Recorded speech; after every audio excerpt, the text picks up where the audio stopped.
তুমিও খালি পেটে থাইকো না, কিছু খায় না, বুঝছো নি? তোমারও তো শরীর অসুখ, পরে মাথা ঘুরান দিব নি। ও আমারে হঠাৎ করে বলতো যে আমি চলে গেলে তুমি কেমনে থাকবা। আমি ওরে জড়াই দিয়ে বলতাম তুমি এইসব কথা কেন বলতেছো। ফ্যামিলির কেউ ওরে কিচ্ছু করতে দেয় নাই, কাজ করতে দিত না। কিচ্ছু করতে দেয় নাই। আম্মু রান্না করতো, আমার ভাবিরা রান্না করতো, রান্না করে দিলে আমি ওই প্লেটটা নিয়ে ওর কাছে নিয়ে দিতাম। এরকম আদর যত্ন কেন করছি জানি না, এরকম সবাই করতো। মানে ও কি খাবো, ও তো মাছ পছন্দ করতো না, শুধু গোস্ত পছন্দ করতো, গরুর গোস্ত হলে ভালো হতো, আর ডিম ভাজা এগুলো ওর ফেভারিট ছিল। তো ওইগুলো আমি ওর কাছেই নিয়ে দিতাম, প্লেটটা ধুয়ে আবার ওইখান থেকে নিয়ে যেতাম। এইভাবে 1 বছর গেছে ওর সাথে আমার। তখন আমি একটা কোম্পানিতে চাকরি নিয়ে কাজ করা শুরু করছি, ওইখান থেকে ও অনেক খুশি, খুব সুন্দর সময় হ্যাঁ, কাটছে। সময় কাটতেছে। এক পর্যায়ে যায় আমাদের ছেলে হয়।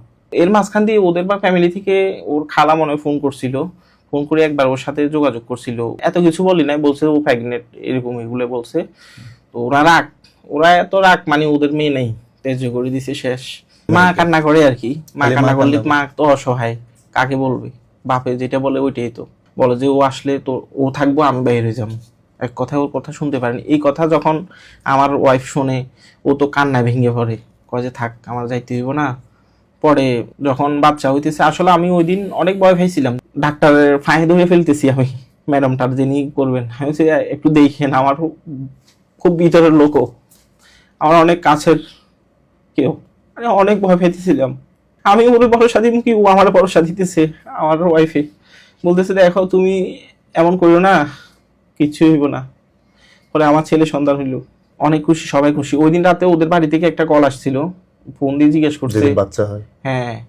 ওই দিন এবার আমি বলছি যে ছেলে সন্তান হয়েছে, পরে আর যোগাযোগ হয় নাই। তো আমরা ভালোই চলতেছি, দিন পারে যেতেছে, আমার ছেলেটাও বড় হইতেছে। তো এক পর্যায়ে আমার ছেলের প্রায় 4 বছরও হয়ে যায়, ওদের বাড়ি থেকেও টুকটাক কথা বলে, ওর খালা সবাই। আস্তে আস্তে যোগাযোগ হ্যাঁ, হচ্ছে হ্যাঁ, অনেকদিন পর। হ্যাঁ, ওর কথা বলতো আর কান্না করতো। আমার ওর কান্না দেখে আমার কান্না হয়তো। ও বলতেছে আমার কখনো মাফ করবে না, আমার আব্বু আম্মু আমি যেটা করছি। আমি বলছি, দেখো আমি শুধু ওরে ভরসা দিতাম, দেখো তোমার সবকিছু ঠিক হয়ে যাবে, তুমি টেনশন করো না, সব ঠিক হয়ে যাবে তোমার, এভরিথিং। তো এইভাবে চলতেছে, সুন্দর ভালোই কাটতেছি আমাদের জীবন। তো এক পর্যায়ে আমার স্ত্রীর জ্বর হয়েছে, হঠাৎ করে জ্বর কমতেছে না 2 দিন। ও তো ওর ফ্যামিলির সাথে কথা বলে, ফ্যামিলি বলতে ওই খালাদের সাথে কথা বলতো, ফোনে সবসময় কথা বলতো। তো ওনারাও আবার ওনার আব্বুরে বুঝেছি যে মেয়ে একটা জ্বর হয়েছে, অসুস্থ। অসুস্থ, এমনি এমনি বুঝে কেমন জানি একটু হালকা পাতলা রাজি করাইছি। শ্বশুর বাড়ি থেকে আমার খালা শাশুড়ি ফোন দিছে, দিয়ে বলতেছে, দেখো তোমার আমি যা বলি শোনো, আমরা বাবারে, মানে আমার ওয়াইফের বাবারে অনেক কষ্ট করে রাজি করাইছি, তুমি চাও না তোমাদের সাথে সম্পর্কটা ঠিক হোক। আমি তো অবশ্যই চাই। কয় যে তাইলে তুমি কথা বলিও না, তুমি ওরে ঢাকা নিয়ে আসো। আমি বলছি, দেখেন খালাম্মা, ও তো অসুস্থ, আজকে টেস্ট করানোর কথা, টেস্টগুলো করাই নিয়ে কোনো কথা বলিও না, এখানে সবকিছু করাইবো। আমরা ওনাদেরকে বলছি ওর অনেক বেশি অনেক বেশি অসুস্থ, মানে ইত্যাদি বুঝেছি, ওর বাবারে অনেক বেশি অসুস্থ, এখানে চিকিৎসা হইতেছে না। বুঝতে পারছি। হ্যাঁ, অনেক বুঝেছে। আমি বাড়িতে গেছি, আর আমার ওয়াইফ তো আমার জড়াই ধরছে, অনেক খুশি, আমার জড়াই ধরে রাখছে, বলতেছে দেখো আজকে 7 বছর পরে আমার বাবা রাজি হয়েছে, আমাদের আর কোনো টেনশন নাই, সবকিছু ঠিক হয়ে গেছে। তা আমি বলছি ঠিক আছে, সমস্যা নাই। তো পরের দিন সকালে স্টার লাইনে টিকিট কাটলাম। তো উনি আমাদেরকে যেখানে লোকেশন দিচ্ছে ওইখানে গেছি। হাসপাতাল নিয়ে যাওয়ার পরে ওনারা করতেছে, আমি তো নতুন মানুষ দাঁড়ায় রয়েছি, আমি কি আমার যেটা বলতেছে আমি ওইটাই করতেছি। ওনাদের উদ্দেশ্যটা ছিল, আর আমাদের উদ্দেশ্যটা ছিল একটাই, যে ও অসুখ হোক বা নাই হোক, ভর্তি করায় ওরা বুড়ে দেখাইবো দিয়ে, প্রেজেন্ট করাইবো দিয়ে ও অসুস্থ, মানে এই অবস্থায় ওরা আব্বুর সাথে মন মানিয়ে যাতে ঠিক হয়ে যায়। তখন ভর্তি করানোর পরে বলছে যে ডেঙ্গু তো রাখা হয়েছে। তা আমি কিছু করণীয়, কয় যে ওরে বেশি বেশি স্যালাইন খাওয়াইতে হইব, ডাবের পানি খাওয়াইতে হইব, আর নাফা ট্যাবলেট যেটা চলতেছে এটাই। মানে ওনারা নর্মাল ভাবে কথাগুলো আমার বলতেছে।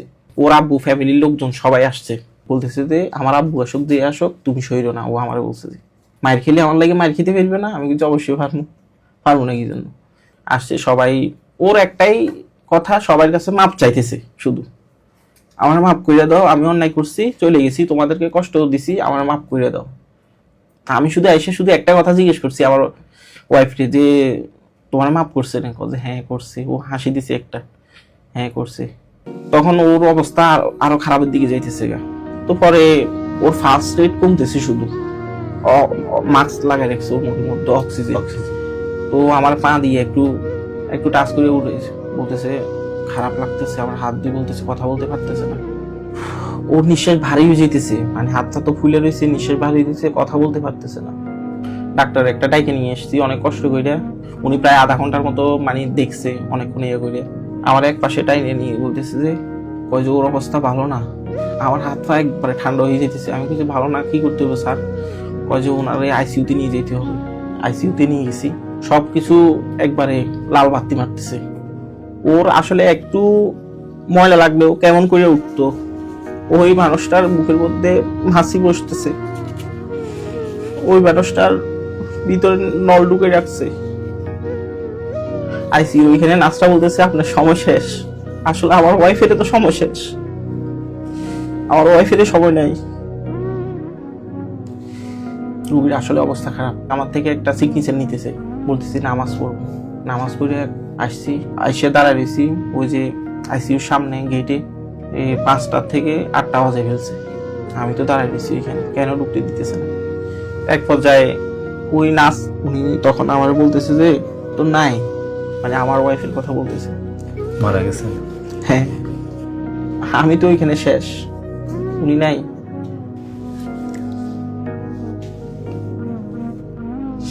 আমার ছেলেটা শুধু দেখে বলতেছে আব্বু আম্মু কি হয়েছে, আব্বু আম্মু কি হয়েছে। আম্মু তো কথা বলতেছে না।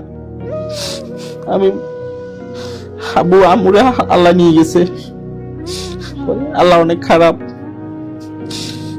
আল্লাহ তো খারাপ হয় না। আমার শ্বশুরেরা আসলো, আইসা তখন আমার শুধু একটা কথা জিজ্ঞেস করছে, তোমার লাশ তোমার বাড়িতে নিয়ে যাবে নাকি এখানে আমরা এরকম। আমি কিন্তু অবশ্যই আমার বাড়িতে নিয়ে যাবো। আমার বলতেছে যে লাশ তুমি কিভাবে নিয়ে যাবে, তুমি যে মানুষ আমার মেয়ে চিকিৎসা করতে পারো নাই, লাশ তো নিয়ে মনে হয় ফালাই দিবে। তো ওইখানে নিয়ে গেছে, নিয়ে যাওয়ার পরে দেখতেছি ওইখানে সবাই সবকিছু অ্যারেঞ্জ করে ফেলছে, সবাই মাইক দাফন করার জন্য। হ্যাঁ, সবাই সবকিছু ইয়ে করে ফেলতেছে। আমার অনেক খারাপ লাগতেছে। আমি মনে হয় 10 সেকেন্ড ওর সামনে দাঁড়াইতে পারিনি। আমি শুধু চেহারার দিকে একবার তাকাইছি, শুধু মনে হয় জানি আমার দিকে তাকাই রয়েছে। পরে কি আপনার শ্বশুর বাড়িতেই দাফন হলো? হ্যাঁ, ওইখানে পরে দাফন করছে। দাফন শেষে আমি বাসায় চলে গেছি। আমি মাসে মাসে আসি, জিয়ারত করার উদ্দেশ্যে আমি আসছি। মনে হয় জানি আমার কলিজাটাই ওইখানে রয়ে গেছে। তো আমার সাথে হয়তো ওর কথা না হলে ওর লাইফটা আরো ভালো যাইতো। আমার মনে হয় ওর গল্পটা আরো সুন্দর হইতো। ও আমারে হঠাৎ করে বলতো যে আমি চলে গেলে তুমি কেমনে থাকবা।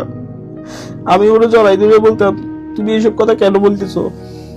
কসম দিতাম বিভিন্ন রকমের, জানি এসব কথা বললো না। কয় যে হয় না, তুমি তো আমার থেকে ভালো মেয়ে ভাইবে, সুন্দর মেয়ে ভাইবে। কিন্তু ও তো আমার জীবনের সবচেয়ে সুন্দর মেয়ে ছিল। আমি তারে ভুলতে পারতেছি না, কখনো পারবো না। হে আল্লাহ, কি করলেন আপনি। আপনি আমার ভিতরের মানুষটা নিয়ে গেছেন আমার কাছ থেকে। আমার কলিজা আমার সাথে নাই, আমার কলিজা মনে হইতেছে জানি এইখানে রাইখে যাইতেছি গে। ও আমার কাছে সবসময় বাইচে থাকবো। আমি মৃত্যুর আগ পর্যন্ত ওর এই কবরে আসবো, জিয়ারত করে যাব। আমি জানি না কতদিন বাঁচবো। মারিয়া, তুমি অপেক্ষা করো, আমি আসবো, তোমার সাথে দেখা হবে আবার। তুমি আমার এইভাবে ছেড়ে যেতে পারো না। তুমি তো বলছিলে একসাথে দুজন সবসময় বাঁচবো, তুমি নিজে চলে গেলে আমার আগে। তুমিও খালি পেটে থাইকো না, কিছু খায় না, বুঝছো নে। তোমারও তো শরীর অসুখ, পরে মাথা ঘুরান দিবনি। সব সময় এগুলো বলতো, আর এখন তো এগুলো বলার মানুষটাই নাই।